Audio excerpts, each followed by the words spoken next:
Salam alaikum les amis, salam à tous les Marocains du monde entier, à tous les amateurs du football. Et oui les amis, une vidéo ce matin les amis concernant le reportage qui est passé sur la chaîne nationale Al Oula.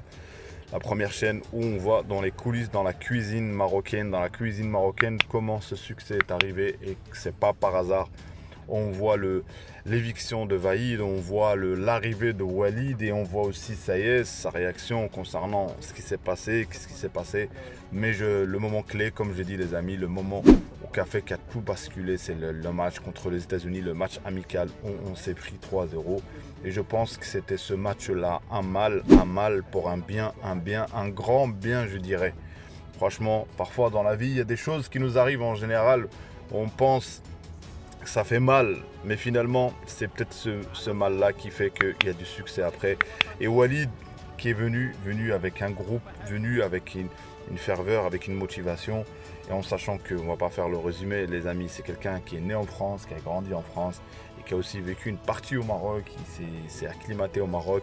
Bon, on a un mélange des deux qui a fait que avec cette équipe, avec cette génération qu'il a, on a été en demi-finale et c'est pas fini. Dans ce reportage, on voit la sincérité de tout le staff, tout le monde les amis, tout le monde. Donc, place à la vidéo les amis. Donc voilà les amis, on voit quand Sayes parle de la relation qu'il avait avec Vaïd. On savait nous-mêmes de l'extérieur les amis que ça n'allait pas. On savait même que sans parler tactiquement parlant, sans qu'on voit que Sayes parle, mais diplomatiquement, il avait des problèmes avec certains joueurs, il avait des problèmes avec tout l'effectif. Pour moi, cet entraîneur, il avait un problème avec tout l'effectif. Et finalement, on voit que quand il disait qu'il avait, il était dur comme du granit, finalement, ça reste un humain. C'est pas possible que la presse, il snobait la presse, il snobait tout le monde, le public en général. Et l'erreur pour moi, l'erreur la plus fatale qu'il a commis Vaïd, c'est de dire que de sous-estimer la nation que tu entraînes. Peu importe la nation que tu entraînes, ne viens pas dire qu'est-ce que vous avez fait. Qu'est-ce que vous avez fait. Parce que le futur lui a donné tort, surtout. Après, en venant se réclamant sur le fait que ouais, c'est son équipe à lui, tout ça. Donc lui, quand il est arrivé, la fédération marocaine, avec notre président Fawzi Lakja, tout est mis en place, sans parler de, on va dire, le facteur qu'il avait en plus. Il y avait les stades à huis clos, le match qu'ils ont été joués à domicile. Donc franchement, sur sa qualification, il y avait le tapis rouge. C'était un tapis rouge sur un terrain vert. Donc voilà, tout simplement. Et après, Walid débarque. Et moi, je ne savais pas ça. Fawzi Lakja qui dit comme quoi, les premiers contacts qu'il y a eu avec Walid, il lui a dit est-ce que tu te sens capable, en même temps, est-ce que tu veux être adjoint? Donc ça veut dire le premier contact, il n'était même pas le fait que Walid soit entraîneur. Et Walid a répondu directement, il est capable. En plus, Walid il parle de harag, genre en gros, on ne veut pas brûler les jeunes, on ne voulait pas, on va dire, ruiner ta carrière en prenant franchement, c'était dur de prendre cette équipe. Cette équipe, on a eu des échos comme quoi on allait avoir l'entraîneur suisse, j'ai oublié son nom, on a eu même à la dernière minute. Donc ça veut dire qu'il y avait l'éviction de Vaïd et l'arrivée de Walid en tant qu'adjoint avec un entraîneur. Donc c'est pour ça que la fédération tournait autour du pot, on attendait d'autres noms. Là, je viens de comprendre en fait. C'est-à-dire, Vaïd, c'était acté qu'il parte, mais Walid, c'était pas acté qu'il prenne. Et c'est là où on revient, où je dirais qu'il faut faire confiance. Parce que ce qu'il a fait, Walid, c'est important, les amis. C'est important ce qu'il a fait, parce que ça donnera confiance à nous, en tant que Marocains, ou des compétences marocaines. Il faut croire en ce qu'on est capable, les amis. C'est ça le problème. C'est que voilà, il a pris l'équipe et on voit dans le vestiaire, franchement dans le vestiaire, le coup de gueule qu'il fait dans le vestiaire quand il dit, quand il fait montrer les images avant le match contre la Croatie, il leur dit Dreri, Tmoutou, mourir sur le terrain, si celui qui est pas capable, qui se sent pas capables, qui a peur, ben il joue pas. Franchement, on voit la gentillesse, on voit la familia, on voit tout ça, mais derrière il y a une discipline les amis, c'est pas copain-copine, c'est-à-dire en gros, là on a vu à l'intérieur comment il parle, les discussions qu'il a, et franchement Walid, il peut faire même autre chose, et ça va quand je vois la capacité qu'il a. Donc voilà, le football ça procure beaucoup de plaisir, nos lions, et ça c'est juste la première partie, le reportage s'appelle Halimoun.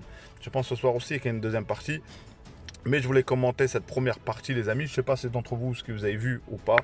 Mais en tout cas, ce que j'ai vu, les amis, c'est qu'on a une équipe, les amis. Une famille, beaucoup de choses, les amis, dans cette équipe nationale, les amis. Franchement, on se reconnaît en elle, on se reconnaît à son entraîneur, on se reconnaît à ses joueurs, à leurs valeurs.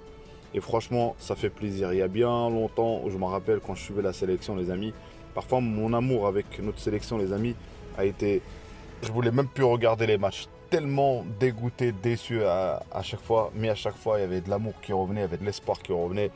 Je regardais un peu partout les joueurs du Maroc, où ils jouent, leur sélection, on les cherchait dans la presse. Ou à chaque fois, quand il y avait un rebeu qui jouait, je disais, j'espère que c'est un Marocain, j'espère. Alors, s'il est Marocain, franchement.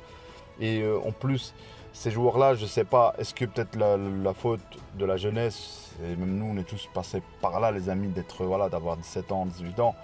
Mais t'as pas la même pensée, c'est-à-dire tu es en mode focus sur, tu es en Belgique, tu as envie de jouer avec la Belgique, tu es en France, tu as envie de jouer avec la France. Mais, on avait souvent des gens de seconde, quand je dis seconde zone, excusez-moi du mot, mais des gens qui jouaient peut-être dans une équipe moindre, dans une équipe pas compétitive, alors qu'aujourd'hui, cette génération, ils veulent jouer dans des grands clubs. Notamment Sofiane Amrabat, la finale qu'il a fait, la finale d'un grand, d'un guerrier. Et donc, du coup, il n'y avait pas ça, les amis, il n'y avait pas ça. Là où, franchement, je m'inquiète même pas pour le mental que nos lions ont. Je m'inquiète même pas, les amis, je m'inquiète même pas, franchement. Mais, il faut pas s'inquiéter, mais il faut toujours surveiller ses arrières, toujours être attentif, toujours être concentré, les amis, toujours être concentré. Le plus important, c'est ça, les amis, d'être concentré, les amis. Donc, c'est pour ça qu'il faut garder la discipline. Et en tout cas, merci, shukran, gracias, Walid. Et merci à tous ces joueurs. Franchement, c'est un bonheur. C'est un bonheur. Comme je vous dis, les amis, quand vous avez mal à la tête, les amis, refaites le parcours du Maroc, les amis. Franchement, ça fait du bien. C'est une bonne... C'est mieux que du Doliprane, les amis. Donc voilà, les amis. Dites-moi, les amis, ce que vous avez pensé du reportage. Est-ce que vous l'avez vu ou pas? En tout cas, personnellement, je l'ai vu. Je le suis. Et j'essaie de partager avec vous mon ressenti. J'essaie de comprendre dans la cuisine, dans les coulisses, on va dire, comment on a préparé cette recette marocaine. Et je le redis, il faut qu'on dépose notre marque. Il faut qu'on dépose notre marque dans le jeu. Il faut qu'on dépose notre marque partout. Moi, je veux qu'on entend souvent, on joue à la marocaine. On joue à la Maghreb. On joue avec notre identité de jeu. Donc voilà, et on est capable. Le monde change, le Maroc change. Peut-être qu'il y en a, ils vont me dire que oui, tu vis pas là-bas ou pas. Je sais qu'il y a des problèmes, mais le football, je dis, les amis, ça nous apporte le bonheur, l'instant. Mais on sait qu'il y a autre chose, il y a la vie, c'est un ballon, c'est tout. Mais vous avez bien compris que le foot, c'est plus que du football. C'est un soft power énorme pour un pays. Donc c'est pour ça que les gens mettent les nations, les États mettent autant d'évolus, mettent autant d'argent sur cette compétition sur le football parce qu'ils savent ce que ça procure. Et moi je dis avec le football tu peux lancer autre chose. Et c'est là on voit dans tous les secteurs du jeu, dans tous les secteurs sportifs, le Maroc essaye de travailler sur ça. Et donc voilà les amis. Merci à vous les amis. Pour ceux qui me découvrent la première fois, moi je débriefe tout ce qui concerne mon pays, mon bled, le Maroc, le Maghreb. Sachez qu'il y aura toujours du contenu sur le Maroc, sur mon pays. Et voilà, j'ai votre suggestion de vidéos les amis, si vous voulez d'autres vidéos, que j'en parle ou pas. Et vos commentaires, et merci pour vos likes, et merci pour vos vues. Je fais des vidéos pour qu'ils soient vus les amis, donc l'essentiel j'espère qu'elle va atteindre le plus possible. En tout cas, Dima Maghreb, Dima Morocco, ciao ciao, à une prochaine vidéo.